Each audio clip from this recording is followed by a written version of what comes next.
Basically যখন খেলাটা শেষ হলো তখন আমি ওকে বললাম, আপনার সাথে একটু কথা বলতে চাই, আপনি কি একটু সময় দেবেন? বললো হ্যাঁ অবশ্যই। পরও ওনাকে জিজ্ঞেস করলাম কিভাবে একটা সিরিজের আগে কিভাবে কোন লেভেলে ফিটনেস করে আসে বা কিভাবে নিজেকে প্রিপেয়ার করে। আর যেহেতু উনি বলতেছিল যে ওনার বয়সটাও একটু বেশি, 36, ওনার ডিফারেন্ট প্রিপারেশন, আমাদের হয়তো ডিফারেন্ট প্রিপারেশন। সো সব কিছু জানার, তারপরে কিভাবে মেনটেন করে খেলার পরে নিজেকে, এই আর কি এগুলোই। না অবশ্যই আগে যারা কোচ ছিলেন তাদের সাথে কথা হয়েছে, এবং কি সাকিব ভাই আমাকে টেক্সট করছিলেন, বলছে ওয়েল ডান, কংগ্রাচুলেশন, এই আর কি।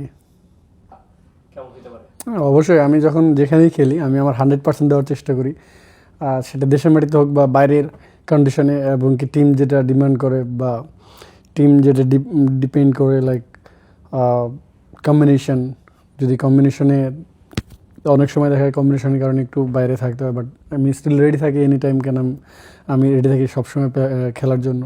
সো ইনশাল্লাহ আবার যখন খেলার সুযোগ পাওয়ার চেষ্টা করবো, দেশে হোক বা দেশের বাইরে, নিজের সেরাটাই দেওয়ার চেষ্টা করবো।